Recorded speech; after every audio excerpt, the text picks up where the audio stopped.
আজকে আবার নেটটা কোম্পানি নিয়ে নিল। দে আমাকে ফোনটা দে, ওসব তোর দ্বারা হবে না, এইসব বড় বড় লোকের কারবার, বুঝেছিস? সব ইংলিশে কথা বলতে হয়। Spoken man. Hello, my friend is Ganesha. Oh my friend Ganesha, তুই আর না সাথ হামেশা। This is not fact. Fact is my friend net is wing in your company. My friend net have ডানা, যখন তখন উইং যাই। Your company is chit fund, যখন তখন না বলে cutting net. Problem is solve, নয়তো I am cutting your sin. Okay, ঠিক আছে, দাঁড়িয়ে আয়। এইসব আমার জন্য ম্যাঙ্গো ভাত, ম্যাঙ্গো ভাত, বুঝবি না? ম্যাঙ্গো মিন আম, আম ভাত, পাগল। স্পোকেন ম্যান, আমার স্পোকেন, আমার স্পোকেন ম্যান, আমার স্পোকেন। দেখ ভাই, আমার জীবনে অনেক প্রবলেম আছে, মুখ গোমরা করে থাকলে হবে না।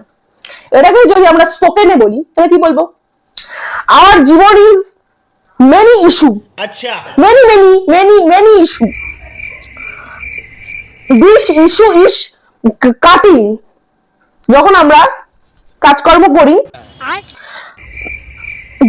তারপরে ইস্যু ইজ ফ্রুট, বুঝেছিস তো? এইভাবে আমার স্পোকেন ম্যান, আমার স্পোকেন। তোরা এই জিনিসটাকে ঠিক কি যেন বলিস ইংলিশে? এগ।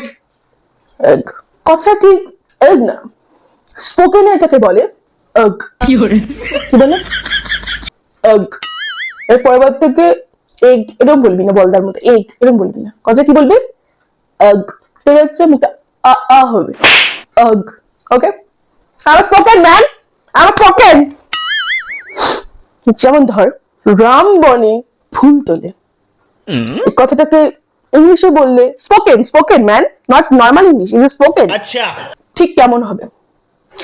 রাম ইজ তুলিং flower in the market, Othuri in the jungle, right? I'm a spoken man, I'm a spoken.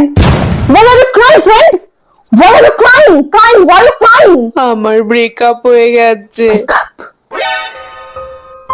এই ব্রেকআপটাকে যদি আমরা স্পোকেনে বলি, your boyfriend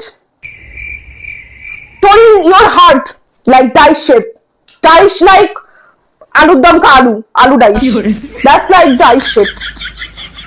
You don't worry, you একদিন বড় big man and then his face lucky and টুকরো টুকরোই কাট কাট।